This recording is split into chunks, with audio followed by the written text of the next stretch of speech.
लोग तुम्हें पागल कहने लगे। गर्मी का मौसम, ना कोई पंखा ना कूलर ना एसी, पिछड़ा हुआ गांव जिसे शहर में 4 लोग भी नहीं जानते, सड़क इतनी कच्ची कि 4 कदम चलना भी मुश्किल हो, परिवार की हालत कुछ ऐसी कि साला खुदकुशी करने का मन करे, कमाने वाला एक पिता और उस छोटी सी कमाई पर पलने वाली 3 औलादें और माँ।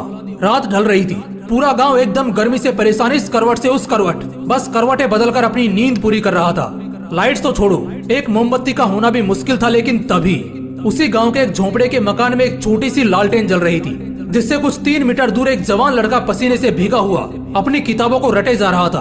वो पसीने से पूरा भीग चुका था, ऐसा लग रहा था उसने पसीने से नहा लिया हो, लेकिन फिर भी उसको देखकर जरा सा भी ऐसा नहीं लग रहा था कि उसको गर्मी लग रही है या अंधेरा और पसीना उसे परेशान कर रहा है। वो बस पढ़ते जा रहा था। वो किताबों में कुछ इस कदर खोया था कि उसे बस पढ़ना ही समझ आ रहा था। उसे आग के गोले जैसी गर्मी और पसीने से कोई फर्क नहीं पड़ रहा था। रात के 12 बजे, फिर 1, फिर 2 और अब 3 बज चुके थे।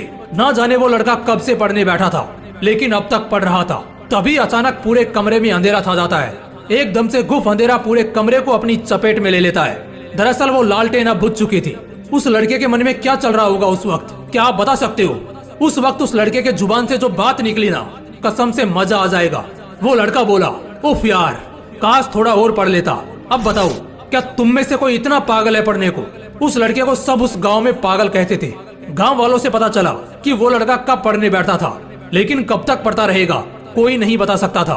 बल्कि उसको खुद भी याद नहीं रहता था कि वो कितनी देर से पढ़ रहा है। हाँ, मानता हूँ ऐसे किस्से बड़े कम ही सुनने और देखने को मिलते हैं, लेकिन जब भी मिलते हैं कसम से दिल में आग लगा देते हैं। इतना पढ़ने वाला लड़का पता है आगे क्या करता है? 2012 बैच का यूपीएससी क्रैक करता है और एक बहुत ही बड़ा आदमी बनता है। जब इतनी आग हो सीने में, तभी तो मजा आएगा जीने में। मैं कहता हूँ उस हालात से लड़कर, संघर्षों से भिड़कर जब एक गरीब और अनाथ लड़का बड़े सपनों को पूरा कर सकता है, तो फिर तुम क्यों नहीं? अगर दिल में आग लगी हो ना, तो एग्जाम फॉर्म के वो 500 रुपए तुम्हें नहीं रोकने वाले। उन गरीब लड़कों के पास फॉर्म भरने तक के पैसे नहीं होते हैं, लेकिन दिल में आग होती है और वही आग उन्हें ताज दिलवाती है। पढ़ाई भागने के लिए नहीं बनी, पढ़ने के लिए बनी है, पढ़ाई करने के लिए बनी है। अगर 2 साल भी खुद को दे दिए ना, जहाँ तुम्हारे लिए दिन रात, सुबह शाम, अंधेरा उजाला कुछ मायने नहीं रखेगा। मायने रखेगी तो सिर्फ एक चीज कि बस बहुत हो गया, अब सिर्फ और सिर्फ पढ़ना है, चाहे कुछ भी हो जाए बस पढ़ना है। वैसे इसके लिए खुद को उकसाना नहीं है और ना कोई जबरदस्ती करनी है। बस अपने दिमाग को और अपने मन को समझाना है पढ़ने के लिए। पढ़ना है तो सिर्फ इसलिए क्योंकि ये मेरा हक है, मेरा गर्व है, कल मेरा हथियार बनेगा और इसी से मेरा कल चमकेगा। अगर दिमाग में 4 पैसे का ज्ञान नहीं होगा ना, तो अपने खुद के बच्चे भी इज्जत नहीं करेंगे। अगर आज पढ़ा नहीं तो कल खेत खलियान सब बिक जाएंगे और भूखे पेट जिंदगी काटना बहुत मुश्किल है। बार बार कह रहा हूँ, सब छोड़ दो, सब बातों को भुला दो, दिलो दिमाग में बस एक बात साफ रखो, अब मजा करना है पढ़ते वक्त। इतना पढ़ना है कि साला लोगों को लगने लगे कि कहीं पागल तो नहीं हो गया ये। तुम्हें ये तो मालूम ही है कि यही पागलपन वाली मेहनत ने लाखों घर बसाए हैं, लाखों जिंदगियां बनाई हैं, लाखों लोगों की किस्मत चमकाई है।